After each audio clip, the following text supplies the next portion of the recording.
पुरुषांच्या मानसिक आरोग्याबद्दल बोलायचं झालं तर एक गोष्ट आपण कायम दुर्लक्षित करतो ती म्हणजे त्यांच्या मित्रांमध्ये वेळ घालवणं. खरंच त्यांच्यामध्ये ना एक थेरपी असते बरं का. म्हणजे संध्याकाळी ऑफिसनंतर एखाद्या चौकात किंवा चहाच्या टपरीवर उभं राहून एकमेकांशी हसणं, टोमणं मारणं, शिवाय घालणं हे सगळं फक्त टाइमपास नसतो. ही त्यांच्यासाठी खरंच अनऑफिशियल थेरपी असते. कुणीतरी चिडलेला असतो, कुणीतरी तणावात, पण त्या एका तासात त्याचं मन हलकं होतं. कोणी सांगत नाही let's talk about your feeling, पण हे ए भावा तुझा तो बॉस अजून येडाच आहे का एवढं विचारून हसून हसून त्यांचे टेन्शन्स कमी करतात. ही गोष्ट कुठल्याही रिपोर्ट्समध्ये मोजली जात नाही, पण खरं सांगायचं झालं तर डोपामाइन, सेरोटोनिन मिळवण्याचे हे साधे मार्ग आहेत. शेवटी पुरुषही तुटतात, फक्त एवढंच की ते जास्त रडत बसत नाहीत, ते फक्त थोडं जास्त वेळ कट्ट्यावर थांबतात.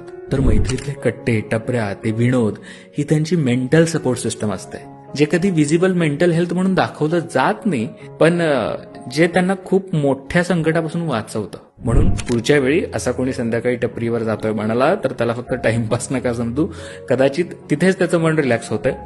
पटापट तुमच्या त्या कट्ट्यावरच्या मित्राला ही रील शेअर करायला विसरू नका.